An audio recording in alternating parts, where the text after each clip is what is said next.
and I got to hear about John. Alan had a connection with John. They were doing tapes, and said, John wants you to play bass. He knew of me. We never spoke about that first meeting when I auditioned in with for the Melody Maker. We never spoke about that. So I did some bass tracks, and it started off as a project. It started turning into a band sound. So the Baseball Boys came from the film The Warriors. Anybody remember The Warriors? The Street Gang, yeah. And for want of a better name, you just put it on a demo tape, and everyone's been saying, "Oh, you like baseball?" I said, "Well, we don't know baseball. We know it's called rounders, that girls play it, but we didn't know anything about baseball at that time." That's how that name became the Baseball Boys. Right. John was for the Outfield as you evolved from the Baseball Boys, and I remember when we first started playing from that album. We first started playing on MTV, Your Love. I remember that was part of the history that we got from you. That here is this British band who evolved from a band called the Baseball Boys. We're like, what the fuck did they know? And 30 years later, I'm still explaining the story. I know. It's my job here to drag you through it once again.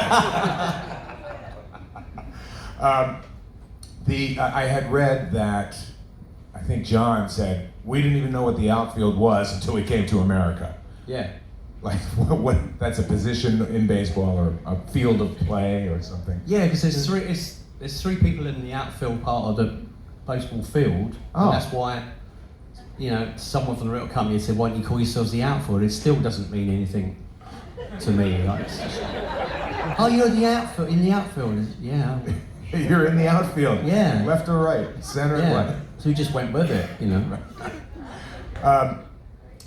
As the band got together, as you say, you had to split up during the late '70s and the punk was really happening.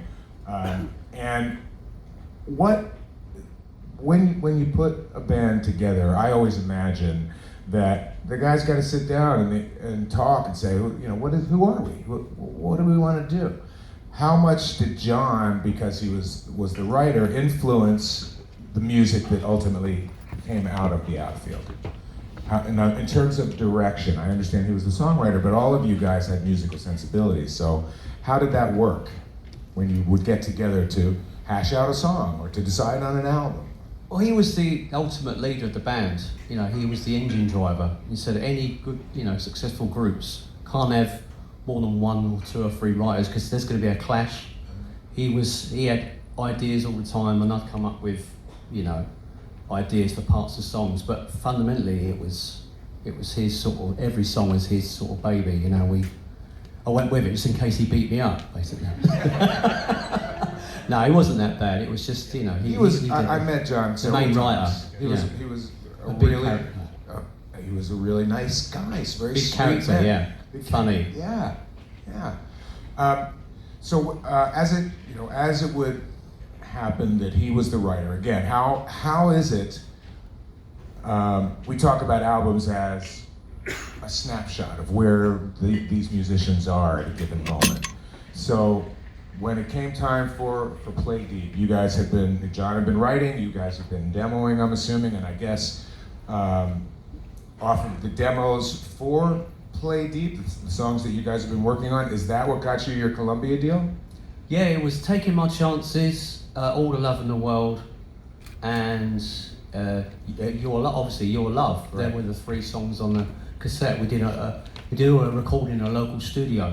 Mm-hmm. We didn't have any money, but the guy who owned the studio said that if you do get a record deal, could you make sure you pay me back all the studio time?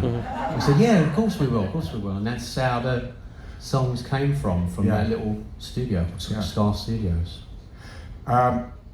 So the band weathered those storms. You kind of came into the pop world, and one of the odd things, and there was just sort of a handful of bands who came from Britain who did really well here in the United States, but had next to no luck on the home turf, and that was the case for the Outfield.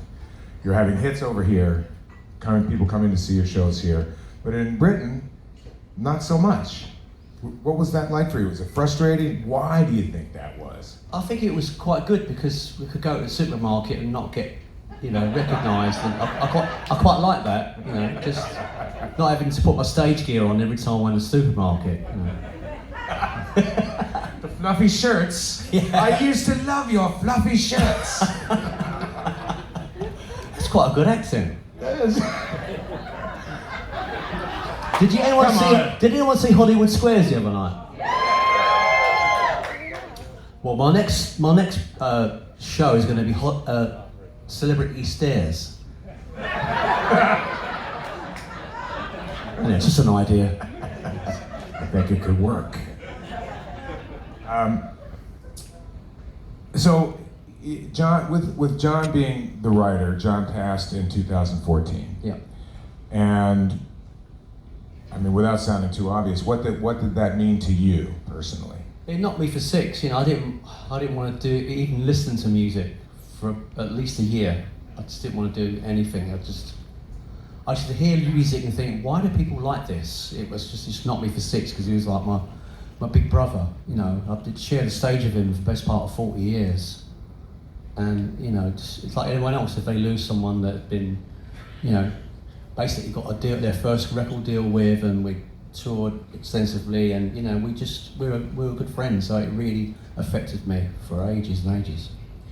And it's interesting that you said you didn't even want to listen to music for a while.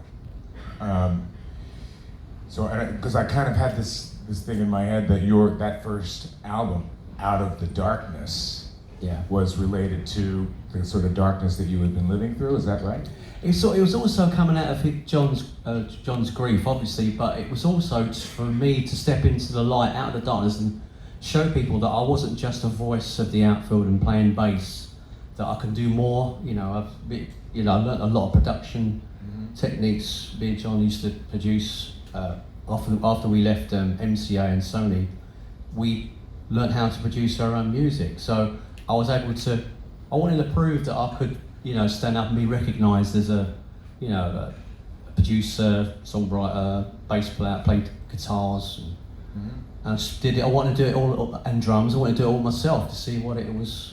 Which you did on this album. Yeah. Boy, talk about